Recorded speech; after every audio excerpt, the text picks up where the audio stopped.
Hello and welcome everyone, this is Ellie J Liquid. Welcome back to my channel. So I haven't done any Maya tutorials in a while, and I've had a couple of people asking me about hands modeling, and I think hands like faces can be a little bit complicated, and it really depends on what kind of character you are working on.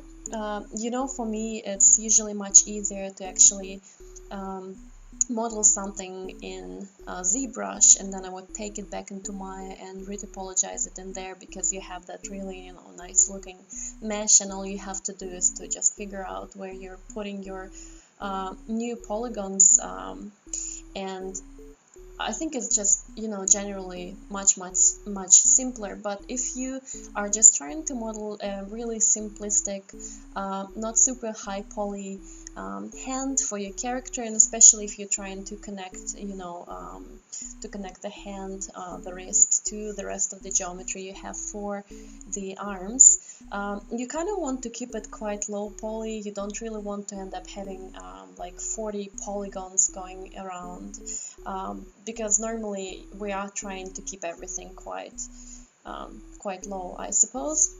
So we're going to try and do this now, and I will be doing this tutorial a little bit differently compared to what we normally do when I'm modeling and then I'm commenting on this.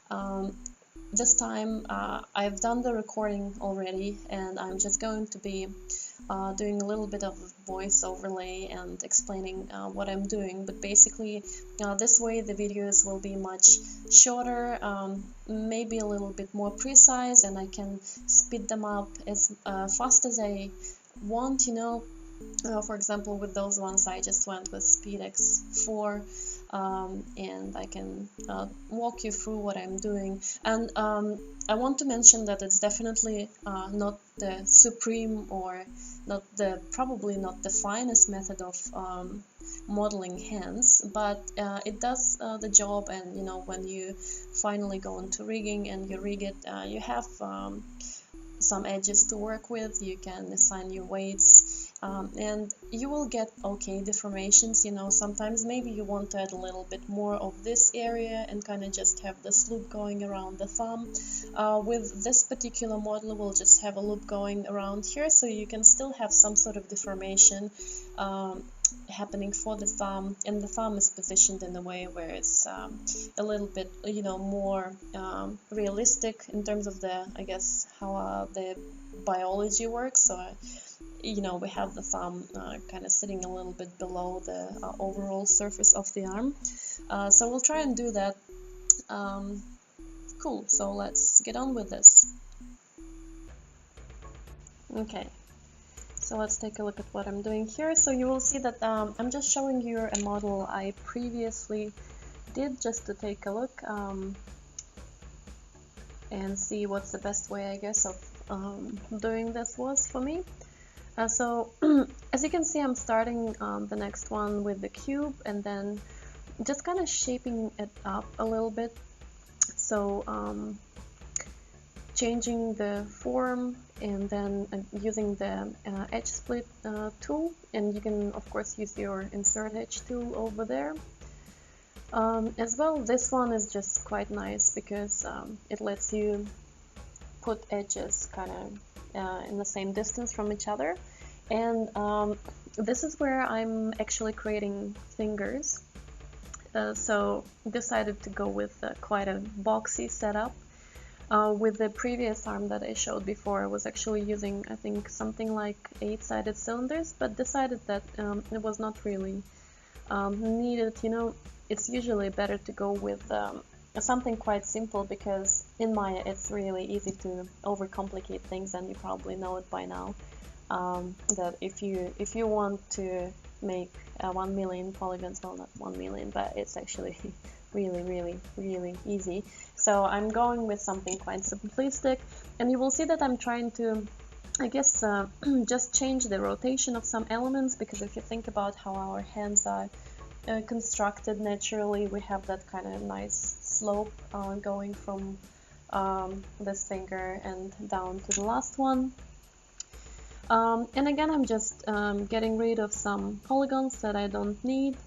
And I combined the 4 fingers, and now I'm using bridge to create that connection between them, and using again edge split tool to add another kind of supporting edge in between the fingers, and reshaping the base a little bit more again, changing things around.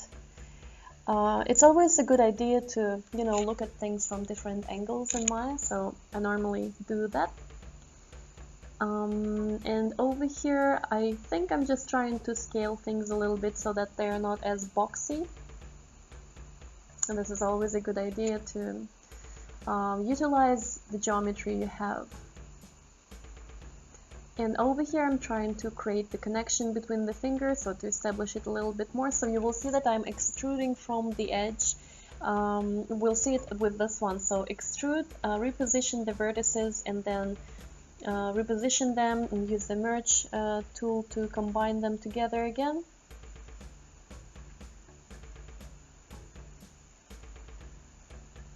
Cool, so I've done that for the top part, and after that I will have to do pretty much the same thing for the bottom part as well. Later on in the video you'll see that I somehow somewhere made a mistake, and when we go into the smooth mode it will look a little bit funky, so I will have to fix it. And it's actually quite a good thing, looking at other people's mistake and trying to figure out how to fix them yourselves. That can be quite beneficial, because you never know when you might have the same sort of problem, and you will of course learn how to fix it. So I think I added an edge just to show you that, if you wanted, you of course could add an edge running along the finger over here as well. That's completely fine. And in this part we are just reshaping the fingers a little bit more. You'll notice that I do quite a lot of really subtle touches, and it really depends on how you work. For me it's quite natural. I like working in that way. In here we are creating another finger. So again I'm using another little cube and just repositioning it and trying to find a good location, and trying to create enough geometry so that I can connect this finger later on to the geometry of the hand that we just created. So just moving things around, trying to fill it. You also noticed, of course, that I'm not using a reference for this particular tutorial. I'm just going with, I guess, what I know. And it's always a good idea to have that reference for you. And you will see that here, in this element I was struggling a little bit. I was trying to use my soft edge selection to rotate the finger a little bit, but it was a little bit broken for some reason, so not entirely sure what happened. After a little bit of fiddling, it just suddenly decided that now I'm gonna work. So you can see that, when you press middle mouse and kind of drag around the screen, you should be able to change the dimensions of the soft selection. And here I'm using this nice little feature the latest versions of Maya have, where you can realign your pivot point with any element selected.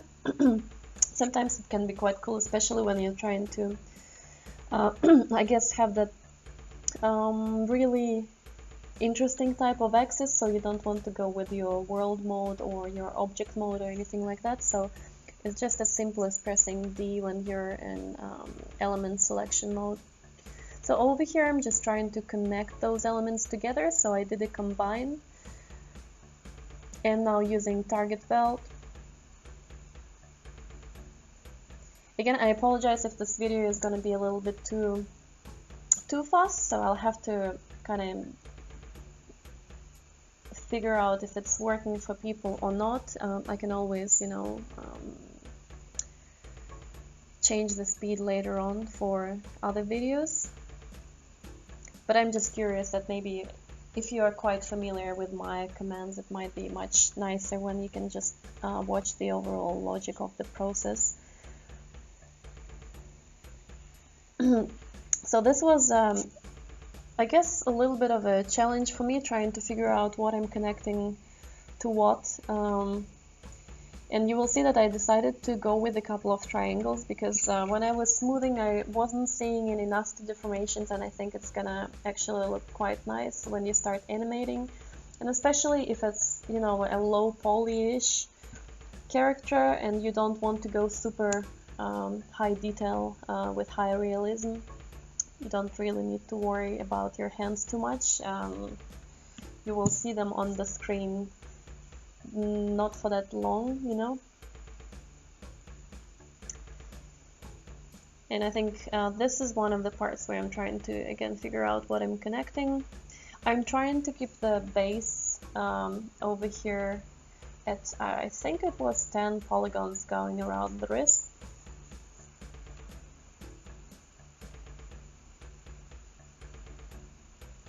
Also decided to go at the with the triangles at this stage. Just reconnecting everything together using the pen tool over here. And again checking from every direction to see what everything looks like. Created a couple of edges just to get you know, this going, and just repositioning them slightly to have a more a nice looking relaxed pose for the hand.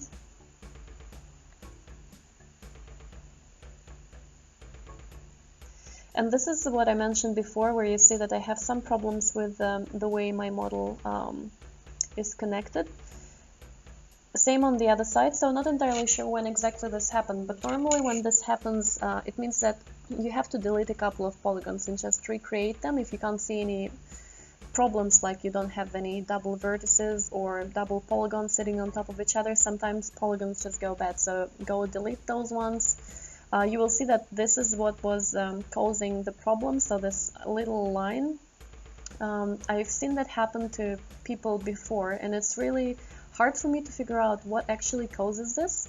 But there's always a fix, you know, no matter how much you screw something up, there's always gonna be a fix. It's just a matter of practice and knowing which tools to use to fix those problems.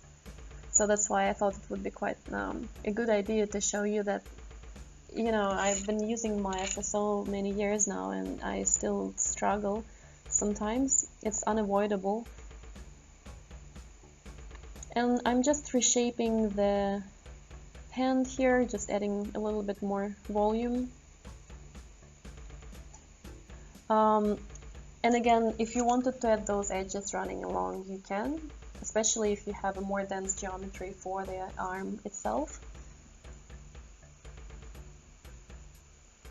And those are the little touches that I talked to you about before, where I just start grabbing things and shift them around just a little bit, a couple of millimeters to the left and to the right.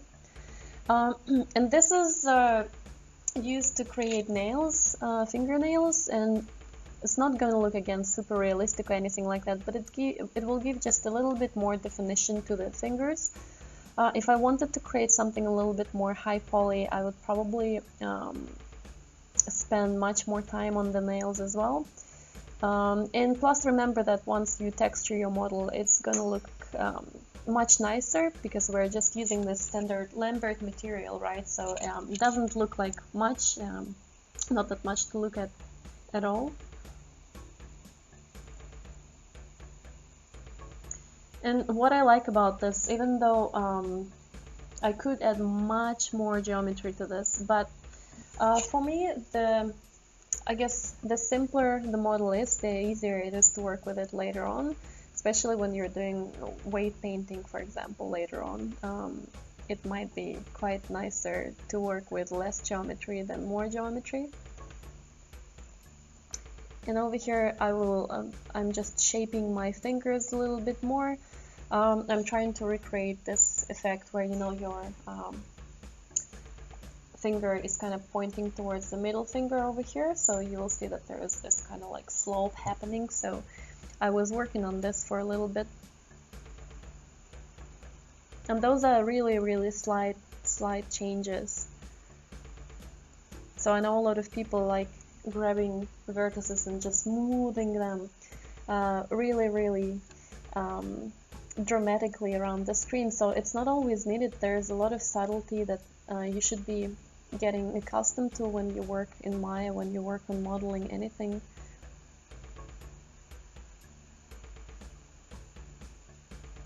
And this is another trick that I used, where I just assigned the lattice to the hand, just to give it a little bit more of a, I guess, archy, I don't know what to call it, shape. And you can grab the points of the lattice and start changing the shape of your model. So this is sometimes nicer than working with proper vertices. And once you delete the history, the lattice will go away. And that is pretty much it, pretty much done. So again, this model is not, I'm not trying to say that it's a good or you know, the perfect way of working with this, but it does the job, and you have something to work with. You have some geometry for your hand. So that is, I guess that is what we are trying to achieve here. I would recommend you to spend much more time just to working on the overall shapes.